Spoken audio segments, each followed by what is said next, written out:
People will often say, I don't think things are getting better. It's chaotic. There's all kinds of wars going on and all of this. And I want to know where they're getting their information. And usually it's the news or some type of media, or they're talking to other people that are exposed to the media. And the media has an agenda.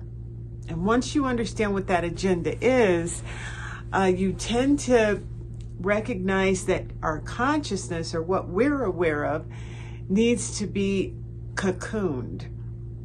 So the media is all about what bleeds leads. In other words, if it's catastrophic, if it's crazy, then we're going to pump that into your homes. If it's light, if it's about people changing and have transformation, that's not going to be on the news. I'll give you an example. There are people that are coming off addictions, coming off drugs, alcohol, coming off of addictions to relationships all the time. They're recognizing that they gave their power away to those things, and now they've taken back their power and doing wonderful things. Is that on the news? No. So transformation is not going to be shown through the media. It's going to be felt within your heart. As we become more enlightened beings and more filled with love, we see it more around us. So keep in mind that the revolution and the evolution of your heart is not going to be televised. Love you. And we contribute to the good. Now, the evolution of this is not going to be televised. So if you turn on the news, you're not going to hear about the resonant frequency of love changing the world. You're not. What you're going to hear is the lower frequency screaming its death blows. And it's going to be more chaotic. Why? Because the love frequency is actually getting stronger. More people are waking up, but you're not going to hear about it on the news. Because if it bleeds, it leads. People tune into fear. This is a fear-based matrix. So you can't measure whether the second coming of Christ is here or not on the news or in the newspaper.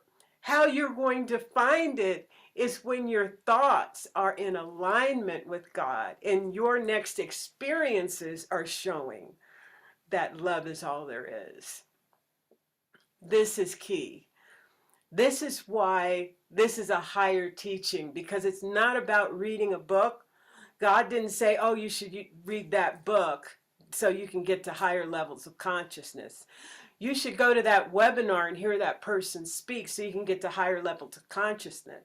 What God is saying is that you already have everything you need to get to higher levels of consciousness. It's in your DNA. I created you from that. That is all you are. All you have to do is recognize that is the matrix, and you are more powerful than that. And start living that way. This is a powerful teaching. So if you want to get this chart and ask yourself daily, what are my thoughts? How loving are they? I feel hurt today. What is the most loving thing I can do to snap out of the lower frequencies? This is about embodying the teachings. Thank you for the chart, but you can go online and find that chart.